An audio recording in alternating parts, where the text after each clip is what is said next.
thank you all for coming today. I have a couple updates, just what we've been up to on our end, what the school's been doing. Little rapid fire. They kind of switch topics a little bit, but try and hang with me. If any questions pop up, we can answer at the after we're done. So one question did pop up about morning announcements. We sent an announcement out to the community about that. We're posting them at all 3 lunches in each cafeteria, as well as we print. So morning announcements come out. Miss McCluskey sends them out to all staff. So some teachers, if they get them in time, they'll post them up on their projection boards in the classroom prior to first period starting. Some of the teachers I know will read them out loud. Some may not get to them right away, so first period students may not hear them read or see them projected. They are available. They're also made available by Mr. Finkel. He'll email them to all of the students. We understand that not all students have cell phone access, or they may not check their email during the day. So what we've been doing since mid-November, right before Thanksgiving, I believe, we project them at every single lunch. So every student has lunch every day, so when they go down there, they are projected on the big screen, the announcements, sports updates, club updates, dismissal times, all of that is made available to every student. They're also printed out every morning by our front desk receptionist in each of the 3 buildings. So students can ask any question they want during the day, during transition time, or if they have a study hall or directed study and they have a quick question for the receptionist on one of the announcements, they can go down and ask as well. And they're posted on our website, they're posted on social media, so they are quite available. The only thing missing this year, as we all know, is that they're not being read over the PA system, which is something we'll potentially look into for next year. But they are available, email, website, lunches, front desk, they're all over the place. Should be easy access. One quick thought on that is there's been a lot of feedback on wanting those morning announcements read again. They would take 5 to 10 minutes to read the morning announcements, believe it or not, because they would just expand and expand and expand. So in order to do that, we would have to add 5 or 10 minutes back to the school day. We can't take 5 or 10 minutes off of your first period every day, losing time on learning to read morning announcements. So that's the trade-off. I'm not going to take a minute off of every class. As far as I'm concerned, 45 minutes is too short in each one of those classes anyway. So we're trying to get the information up as much as we can to everyone, but the receptionists have them. They can always ask their teachers because they have them too. But I think it's been helpful to have them up in the cafeteria every day too. Yeah. We also made an adjustment, which you all should have received an email I think it was Friday. We sent a notice out regarding our 2-hour delay bell schedule. So we have made an adjustment there. We actually polled our teaching staff to get their thoughts on the 2-hour delay schedule, what has been happening this year with our 2-hour delays and in years past. The first 2, so we would come in school would start at 9:55 as opposed to 7:55. And with that came the elimination of the first 2 periods of the day and part of the 3rd period. So we have a schedule that we'll be able to fit all 8 periods in a shortened manner. On average, it'll be around 28 minutes, 27 minutes per block. In our 5th period class that day would actually stay the full 45 minutes because of our lunch periods. But this was an opportunity for our teachers. If it really causes quite a disruption. The half days are a whole other. We voted on half days as well. That bell schedule will stay the same. Those are known a year in advance. Teachers can plan for half days, but the unexpected 2-hour delay can really throw some disruption into the teachers' planning. So they would rather, again, we polled them. We had around 90 staff participate, and about 2/3 voted to move forward with the shortened period so that they could see all their students that day, even if it's only for 28 minutes. They wanted to keep pace with everything else that was going on in their unit. So that's going on. We have our quick scheduling update, February 1st, which is this upcoming Saturday. The scheduling process will open up to families and to students. Our scheduling Avenger team, they're working on creating a tutorial video for the community for families in grades 8 through 11 on the course selection process. And it'll be a voiceover video. They'll show you the Plus Portal screen and sort of what to do, how to register for classes appropriately. Our teachers have been recommending students since January 7th. We opened it up for the teachers. So their recommendations are going to be in by Saturday morning. And then around noontime, we don't have the exact time yet, but probably around noontime on February 1st, you'll get an email blast saying everything's open. The video and all the other information will probably go out Thursday or Friday. Saturday, you'll get the notification. You're good to go. Go on in, start selecting courses.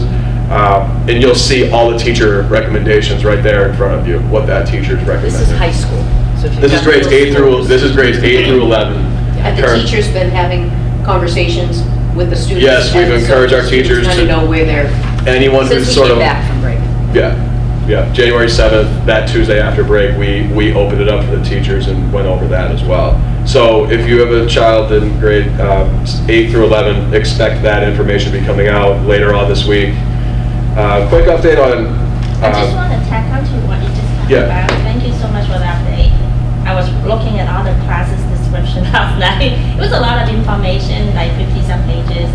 Is there anywhere that you have like a summary for each subject like that? And I really appreciate the chart or the table that the history department did. The summary was just, I can see, okay, the next 4 years, what I'm going to do with my Yeah. child. And I was trying to make the table for other subjects myself. It takes a while. I understand. oh, we actually, yeah, so you must have been looking at the program of studies, Yes. that document? Yes, Because I our need to department chair- understand the prerequisites for classes too, and how to plan. Okay, by 12th grade, what do you want to do? I need to walk Yeah, backward. that's good feedback. We actually, all of our department chairs, we just presented at the 8th grade parent night, and our department chairs I was actually, there. all of them have. You were the- there for that? Yes. Yeah, so they have you notice that they all had their slides with the Can charts. we have a copy of this now? Yeah, that's something that we should get, Yeah, we yeah. can get that into the, yeah, we can do that, So I had an update on, again, I'm gonna be switching topics. Fridays, the last 3 Fridays have been ski club drop-off Fridays, we've been calling them, I guess. And we have 3 more ski club sessions. It's a challenge. And it's been very challenging, the morning routine. So we really have been paying close attention to this. We've tried different drop-off areas for the ski club students. We have 105 ski club members, students involved in that, which means when they get out of their car, they're lugging out big pieces of equipment, skis, snowboards, and all that, and it's taking a lot of time. We've tried different drop-off zones, we've tried different things, and it really has not been very successful. I've received some great feedback from parents, even some longtime veteran AMSA parents on this. This upcoming Friday, next couple days, a few days from now, we're going to, Mr. Rueg is going, he will be emailing the ski club parents. We're going to open up campus at 7 a.m. for ski club parents in hopes that they do arrive early. The students will be supervised in the cafeteria after they drop off their stuff. We have staff that will be in the cafeteria. They can do some homework. They can hang out until school starts. I know that that's asking a lot for those parents, to arrive 25 minutes earlier than campus opens, but we're hoping that the majority do, so that the traffic is not so chaotic.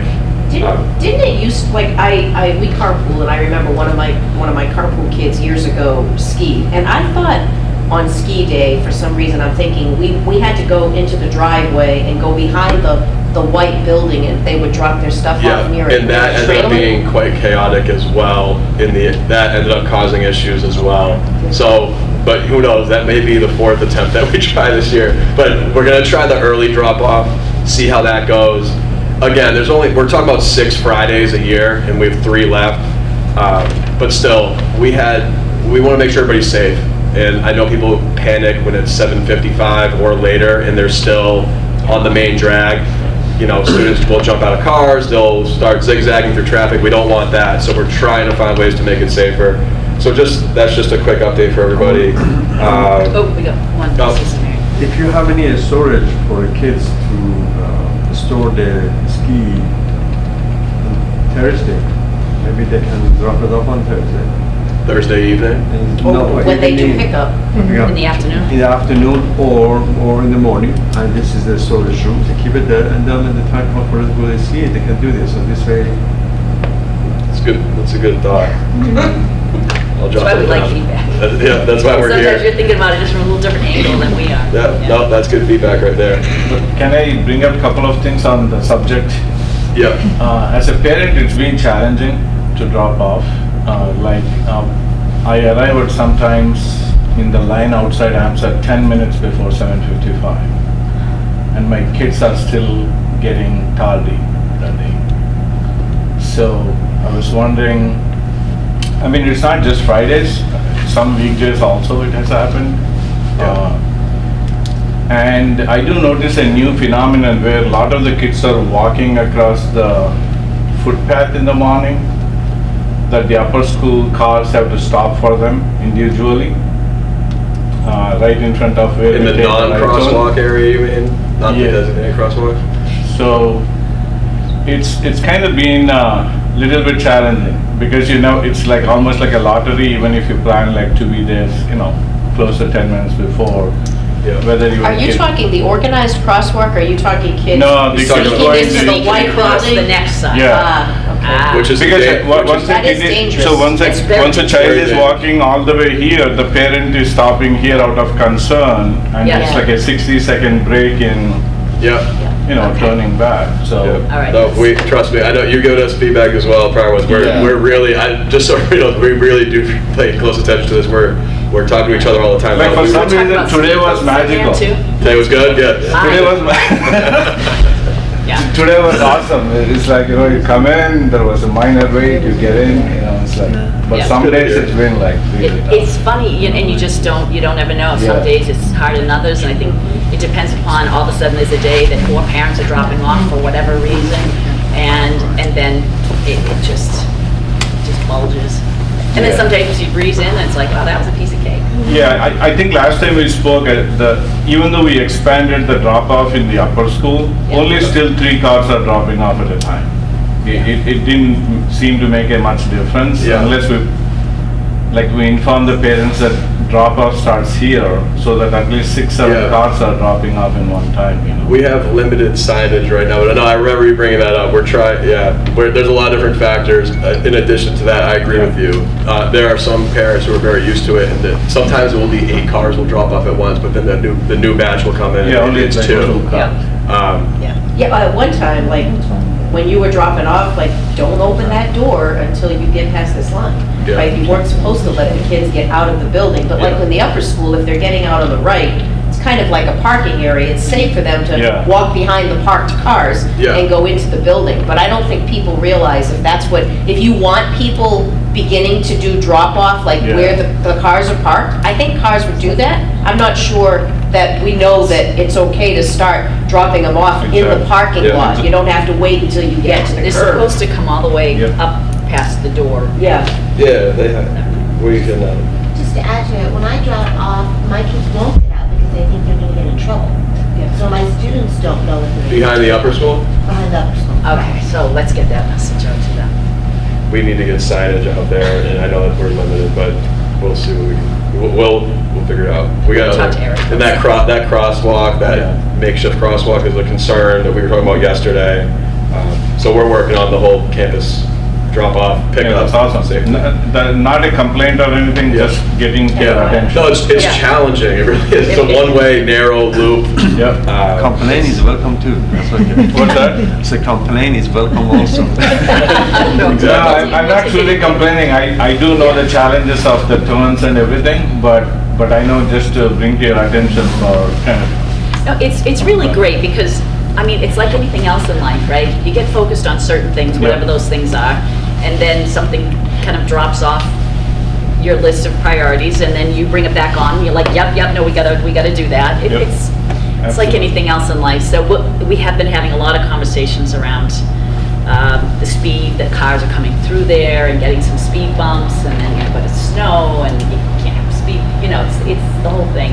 But Ski Club has definitely brought a lot of this back up for us again, too. Yes. but I do appreciate your effort. I think you're always there looking out students, so it's Tuesday. Yeah, I'm usually in different spots. Mr. Amaral's out there a lot. Yep. Yeah. Yeah. We try to be everywhere, but it's tough. But I appreciate it. We'll make it, we'll keep trying to improve little by little each day. Last thing that I have here, just so everybody knows, grades closed for second quarter on the 23rd last week. Grades should be posted by Friday on your Students Plus portal accounts for second quarter grades and mid-year Are grades. teachers still being, like, so, and I'm not giving details, I'm not throwing anybody under the bus, but I had 2 classes that, even as of yesterday, there's not a grade in there for Q2. And That is like not okay. No. Even if it's an elective, and I understand, like, this kid's not gonna, doesn't mean he's gonna graduate because it's an elective, but one of them isn't an elective, and I'm like, Zero, huh? Zero. not a 0, just. No, 0 like- grades, Oh, like, exactly, exactly. That was one of the topics that we were going to discuss. And I know the teachers are crazy busy, and then I was wondering, are they putting grades somewhere else that I don't know about? The grades are supposed to be ending up in Westport. Yes. Yep. Yes. All right, they so are. just a heads up to be reminding them Yeah. that, The grades have to go into Plus portals because it's the only way that they come into the student information system, right? So I'll have we have a department chair meeting 11:30 today, so I'll ask them to go into all their teachers and just to check to see, where we are. We run into some of those issues every quarter, and the only way really is either for parents to say, my child has X teacher, whatever, Yeah. or for the you department probably chairs to wouldn't actually. appreciate if I gave Yeah, specifics, no, not but I on said, film, I'm but, just FYI. Yeah, but, or the department chairs should go in to every single one. so, Check. so that's, I brought up the question because last night my daughter, her mark went down by 10 points, up by 4 points, and down by 3 points in a 5-minute span, and the teacher hadn't put in marks in 2 months. And so, and that's not the only teacher, and I'm not throwing anybody else under the bus either. Yeah. But we do ask our kids, because when it comes to the end of the term, to go to the teachers, make sure we go through them, they go through their stuff. And we go to the teachers go, well, we haven't marked it yet, we haven't done it yet. It's not just the seniors, I have 2, Yes. and those marks aren't going in. And then they show up last night and they go, well, we don't know what we did on the test, we don't know how we did on the homework. They don't get to see the stuff. Yeah. And the marks go in on Friday, and they're upset. Yep. And And they should it be. it does frustrate me as a parent, that we have to be on time for school, they have to get on time, they have to dress appropriately, everything they get reprimanded for. Yep. And this continues every single quarter Yep. with certain teachers, not all, there's some that are excellent at putting in marks. There are. But there are some that, my kids go from an A down to a C overnight when teachers hand in marks on a Tuesday before a term ends on a Friday. We really would like real data and real feedback on that. I can give you 2 kids to talk to. Well, once again, once we're not in a public forum. That's fine. But are you done with your items?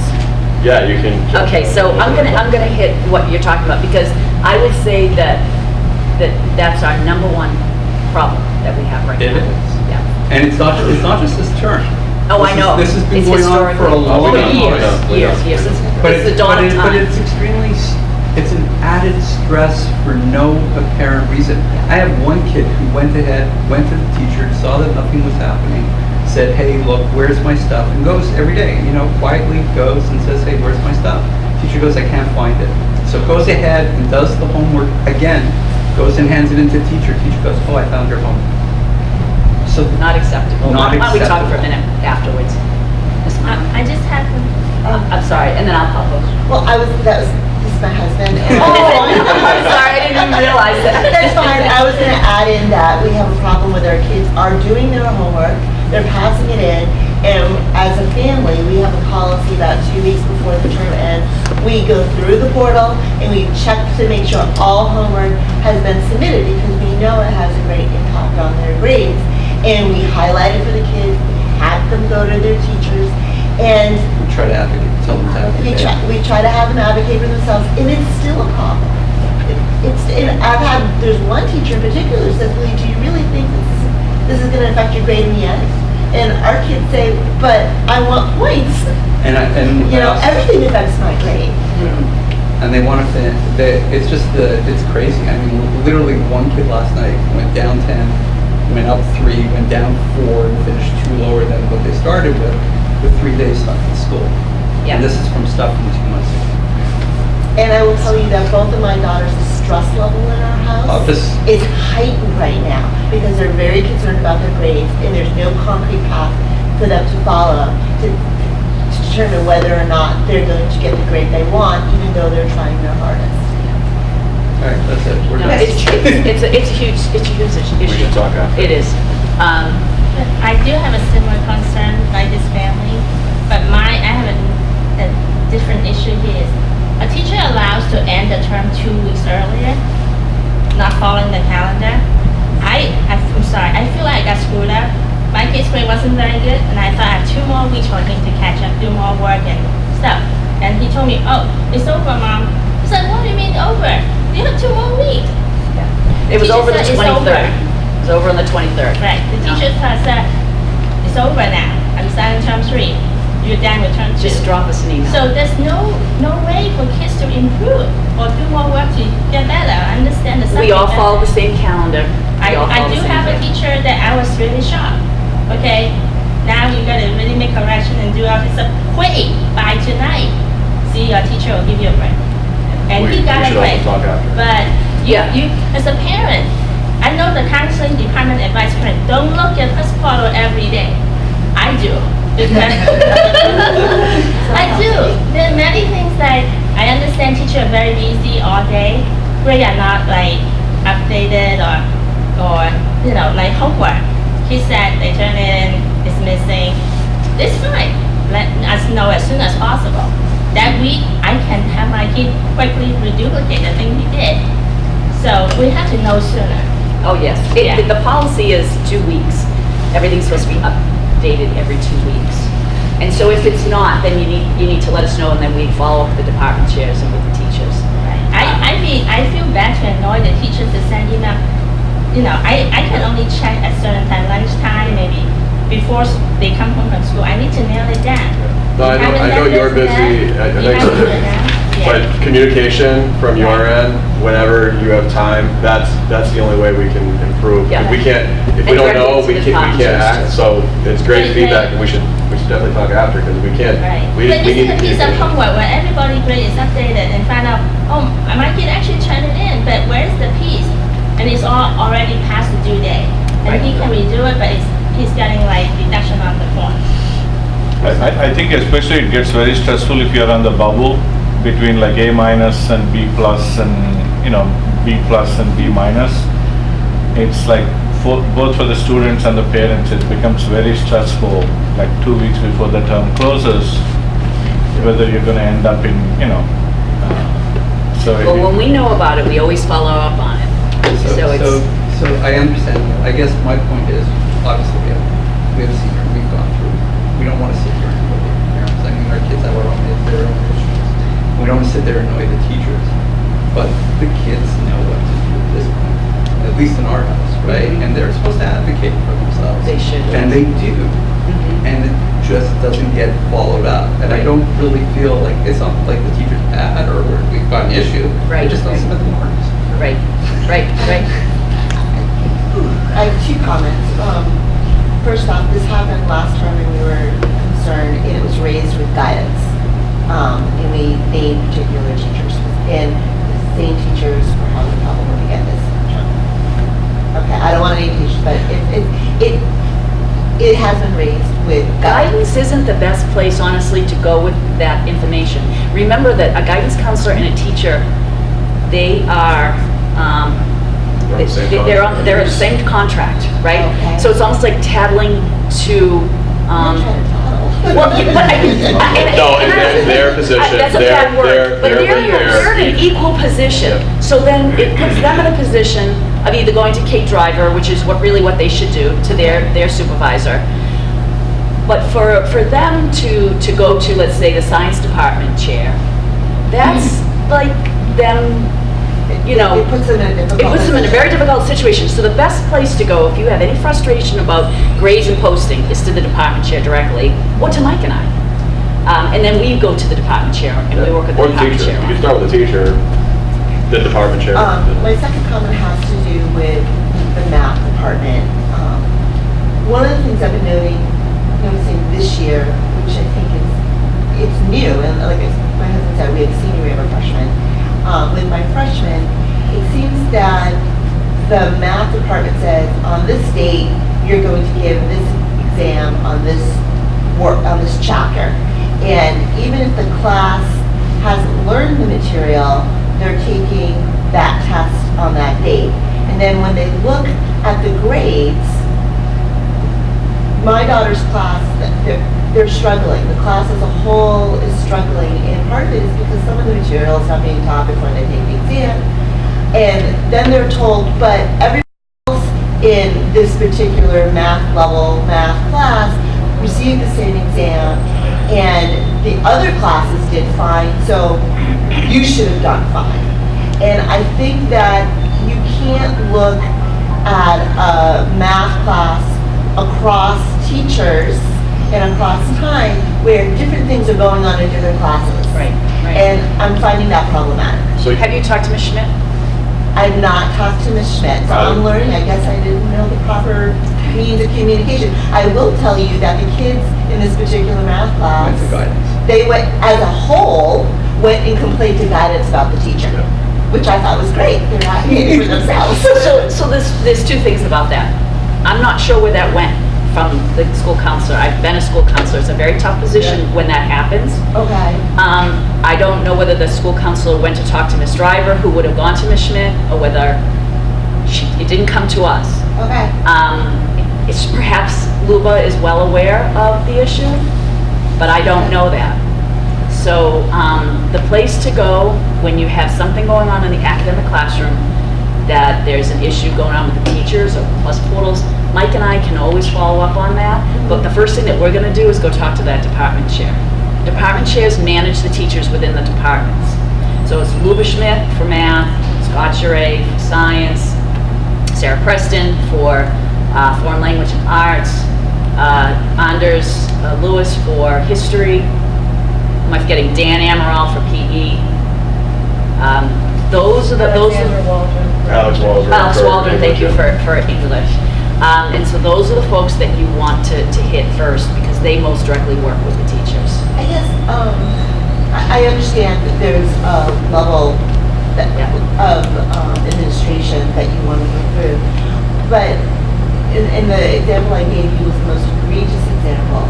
But my sense at the school right now is that there is the curriculum, the teachers want to comply with the curriculum, as in this needs to be accomplished by this date, but that's superseding what's actually going on as far as learning in the classroom. And I think what's being taught in the classroom should drive what's being tested. Yes. And I think that it's the reverse right now, and I see it across the spectrum, which brings me to you. Yep. That's interesting, that Yeah. they're being assessed on something that had been taught. So, But what I'm we- saying is I yeah. find that the curriculum is driving, so for instance, AMSA's curriculum has, especially the math curriculum, has driven the pace of math, right? It's part of being an advanced math academy. And the curriculum is advanced, and it does have a certain pace to it. An AP class has a whole nother curriculum and a whole nother pace. I prefer that we talk Okay, on that's the fine. side about it, because to me, the questions are running through my mind, like what grade are we talking about specifically? You know, which subjects within the math stream are we talking about? And so it's all different. We have a couple new math teachers, and so what I'm saying to you is I think in math it's the most egregious, but I see it in English too. I see it in history, where the teachers have these deadlines in their mind that I want this accomplished by this deadline, but they're not taking into consideration what's going on in the classroom with their students. And I think that maybe the students can't drive the curriculum, but there needs to be some sort of balance. yeah, I hear what you're saying.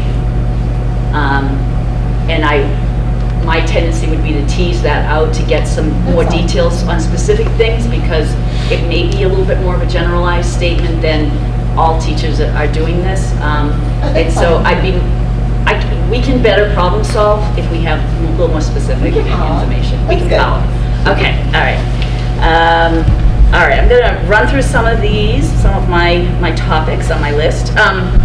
First of all, we've got the golf tournament coming up. I hope that you're starting to see some information about the golf tournament. The PTO is putting this together, very ambitious project that they have going. It's exciting. These parents, I just can't even believe how much time, effort that they put into this. So if you, it's going to be June 22nd. Their goal is $25,000, and that's going to go all towards technology.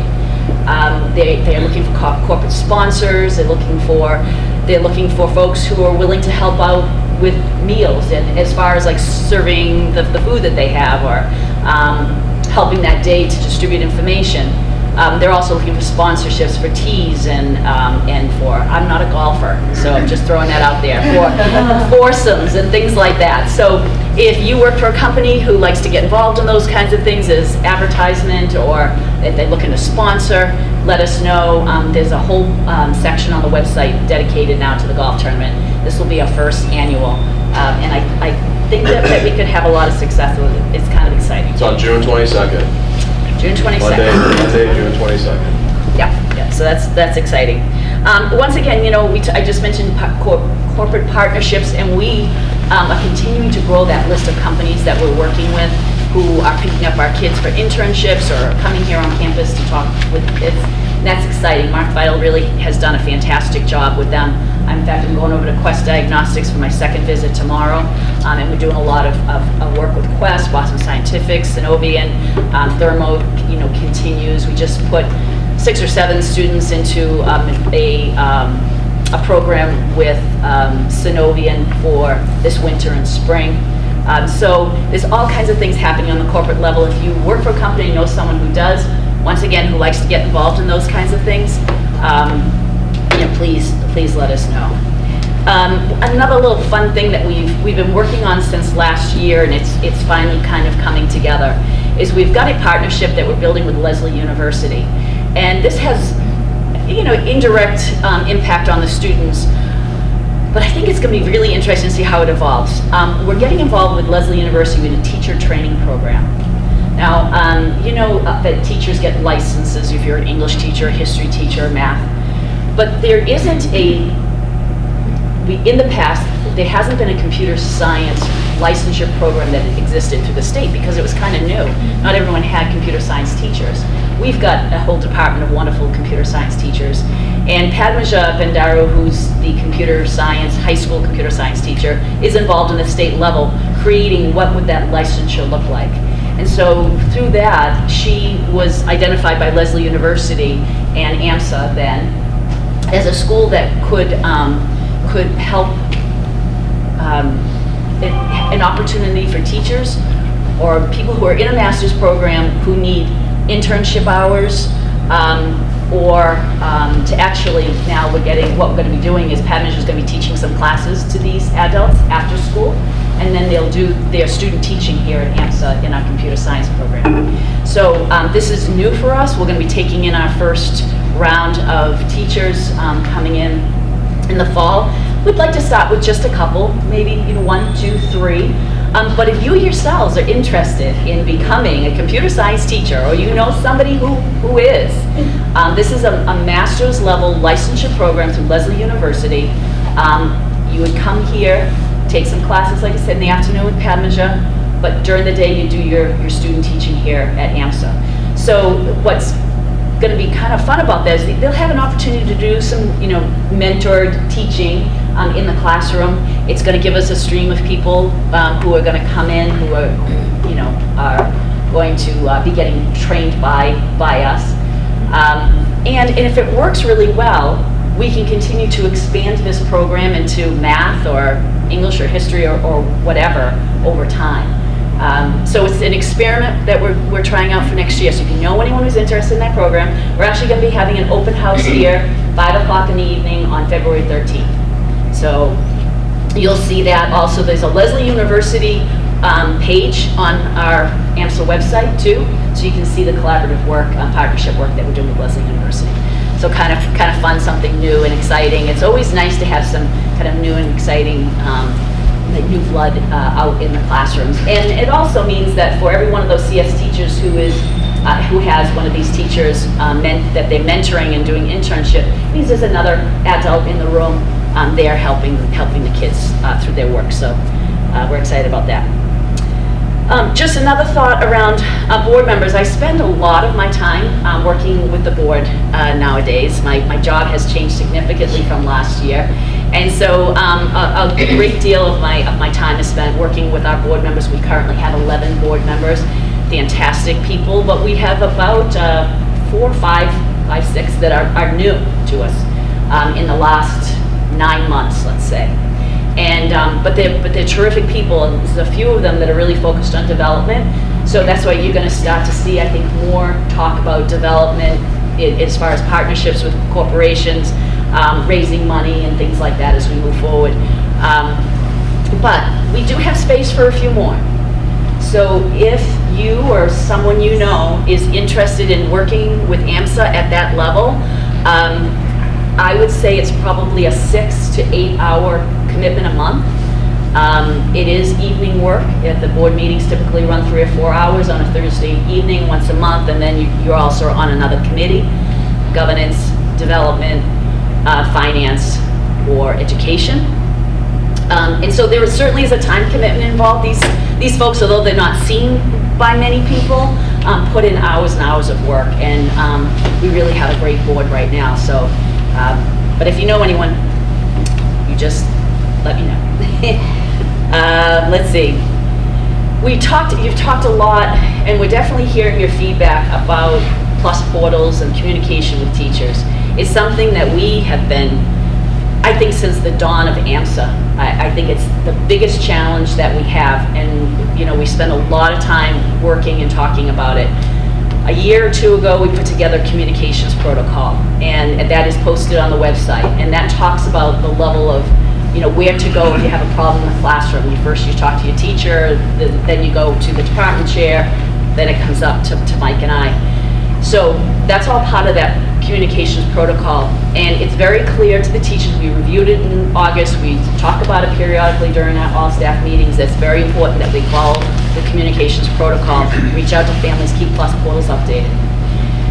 It is a challenge. Certainly is. Some of our teachers have, especially in the middle school, 200, 225 kids that they have, especially if they're teaching every other day classes.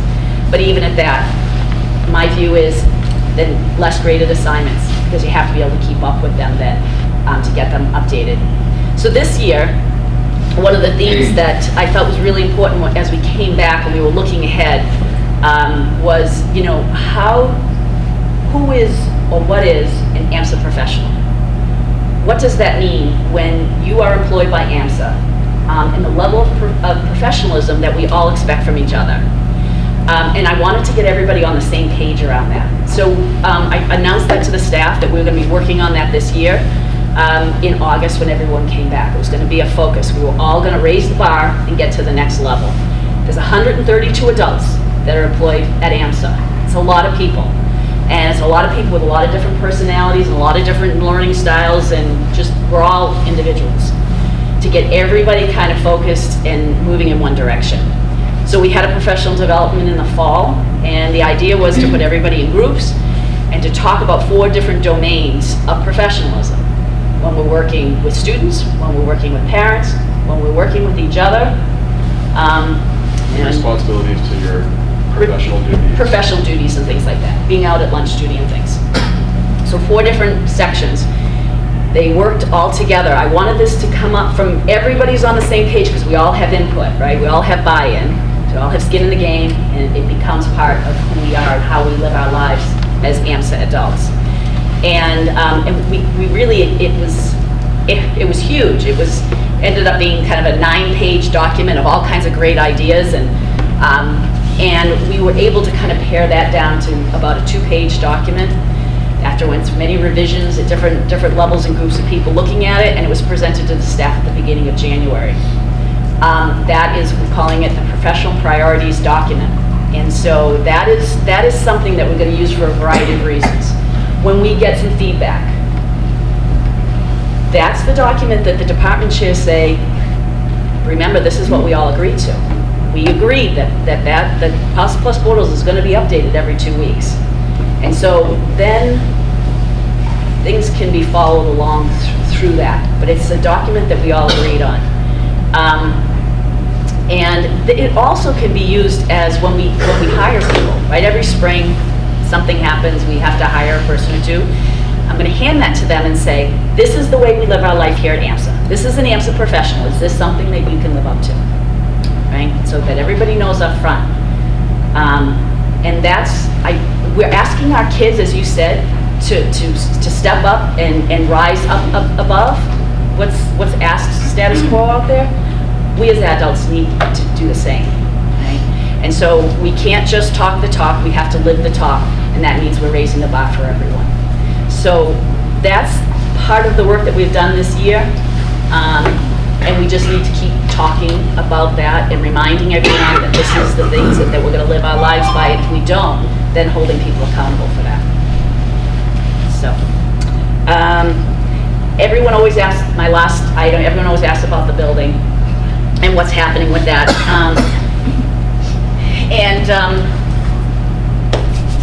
Bought my Powerball ticket, didn't work. I know. A lot of us do things like that. You know, So I'm not alone. Pardon me? So I'm not alone. So, you know, I see the landlord often. We were on the phone yesterday, so I'm interacting with him. It's one of the other new pleasures of my new job.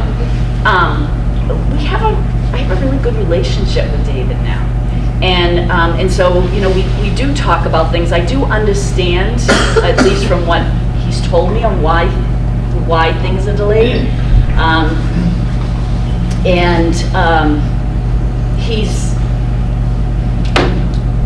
he wants this to happen, and the other partners, I mean, it's not just building, not just owned by one person, it's owned by many people, all want AMSA to stay here and buy the building. So that, you know, that's the direction that we're heading in, and yet we are open to other opportunities that come up. I'm working on another opportunity now, so I've always got kind of a few balls in the air. He will never ask us to leave here. Of that, I am absolutely sure. He says that to me all the time. Ellen, why are you worried about this? And you know, and I'm like, well, we're all worried about it. And he's like, why? Like, you know, I said, well, you still got the lease sign out there, you know. And so he's like, oh, he took the red one off the side of the building, and I said, yeah, but you didn't take this one.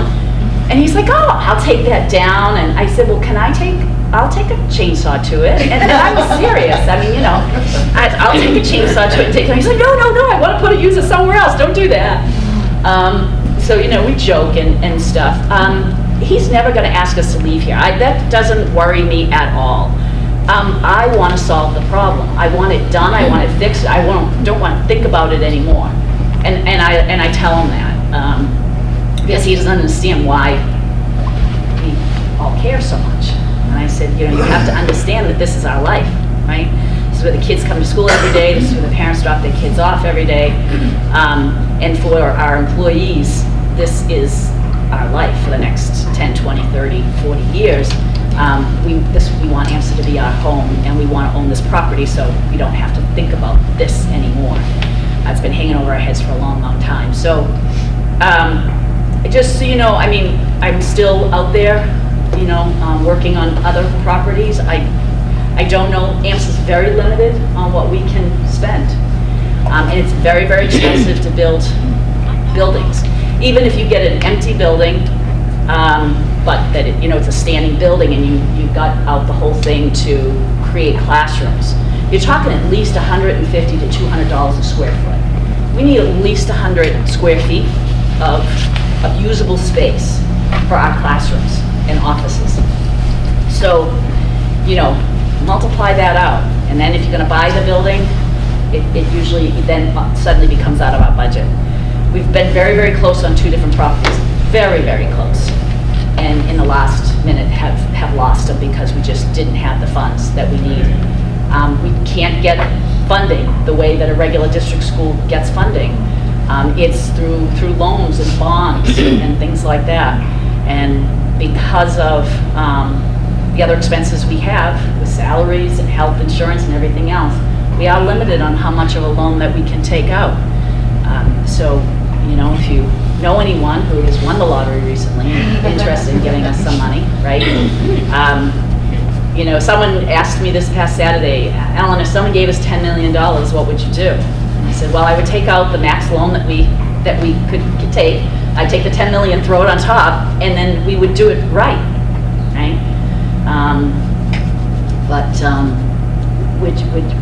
We're kind of short by like 10 million of what I can take out for a loan, and you kind of need another $5 or $10 million to actually seal the deal, and we don't have it.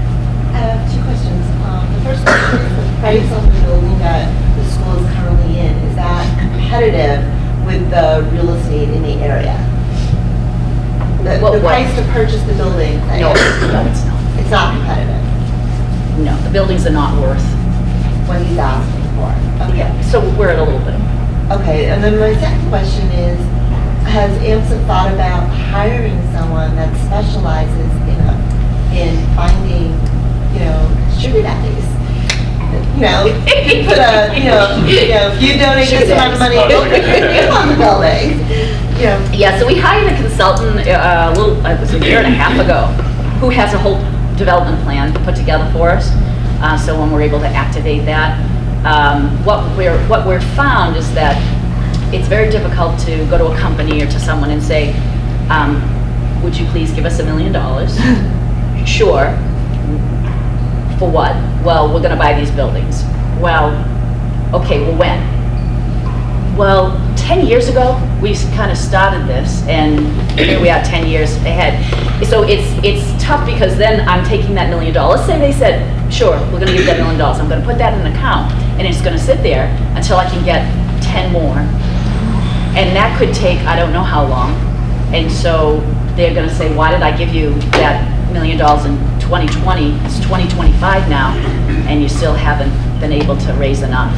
So it's we can buy the buildings and then say, we own these and we need to build an auditorium, or we need to build a gym, and then you raise money for that gym, which is something tangible and something real.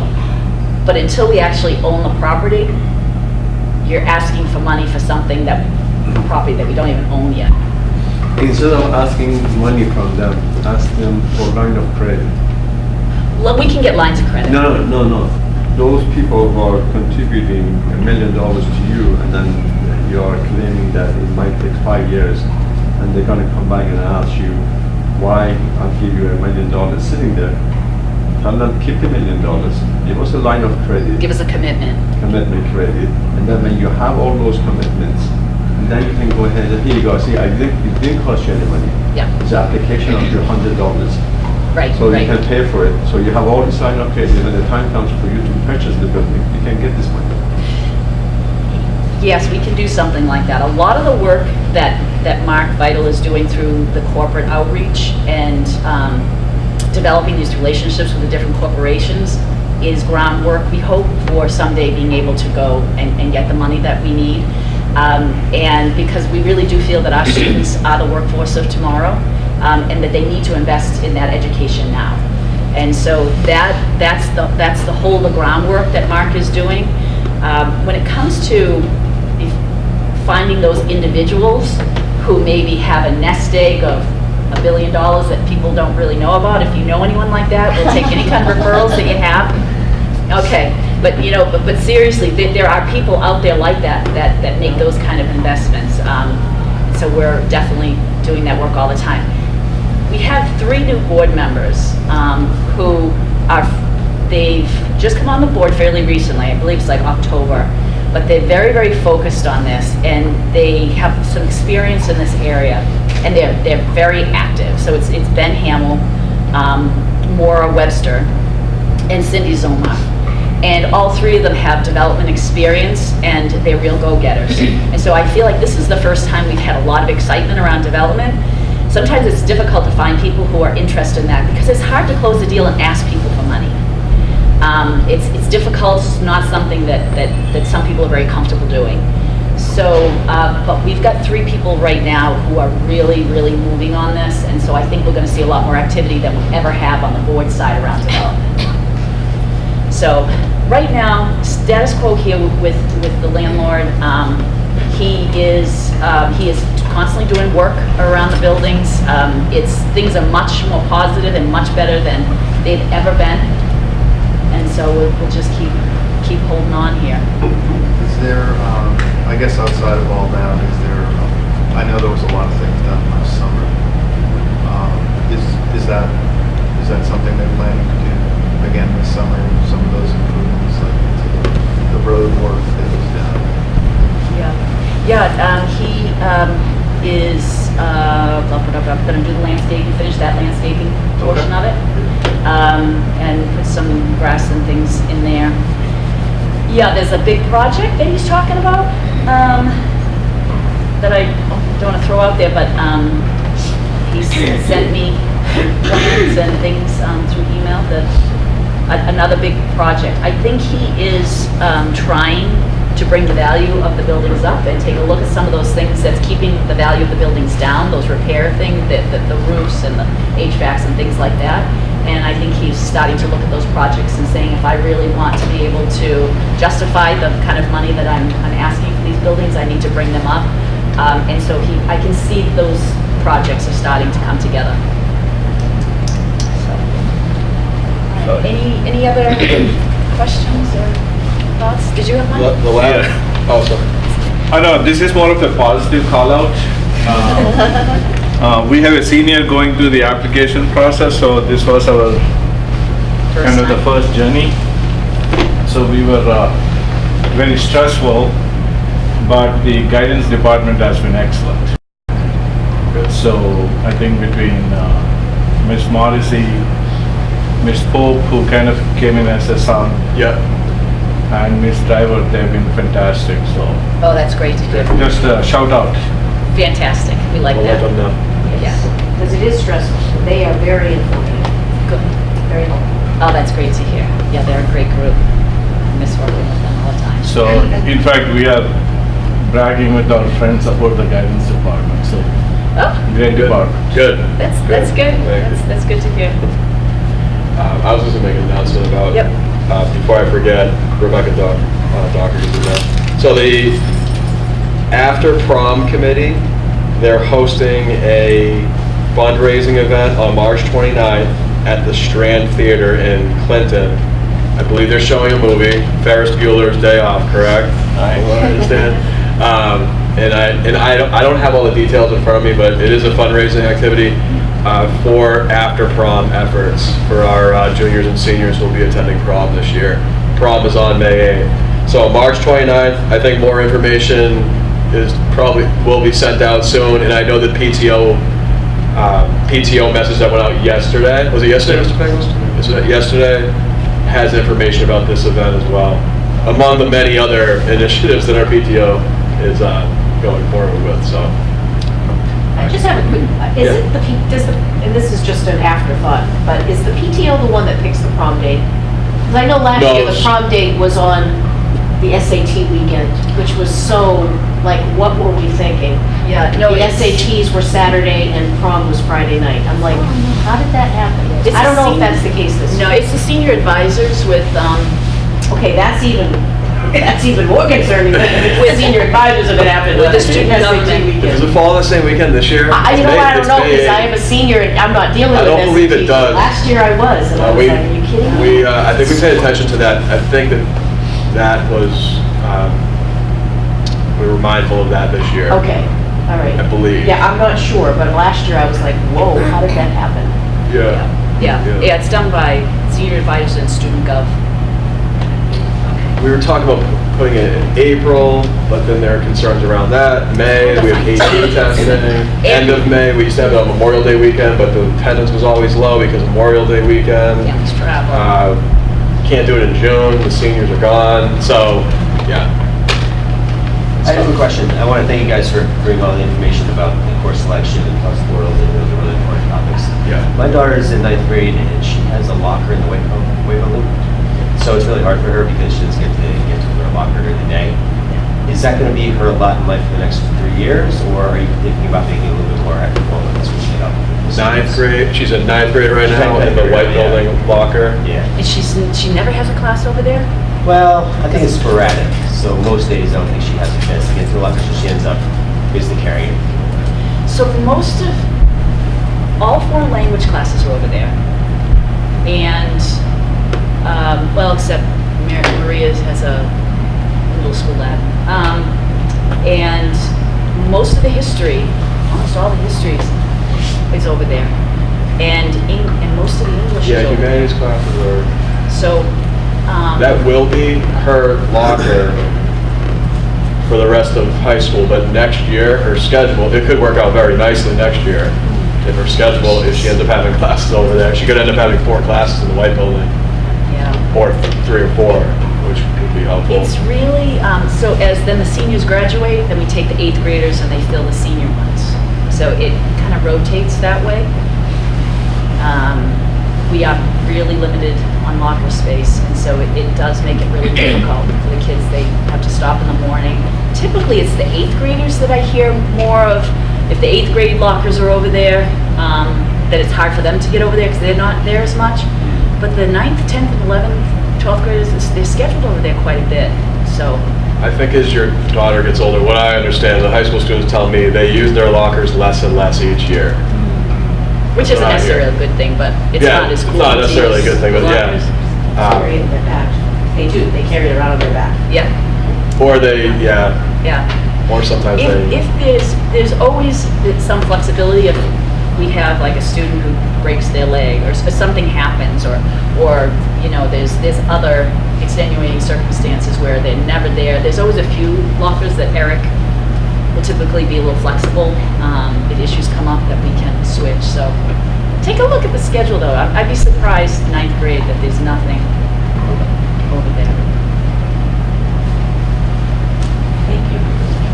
Thank you all. Thank you Thank very you, much. guys.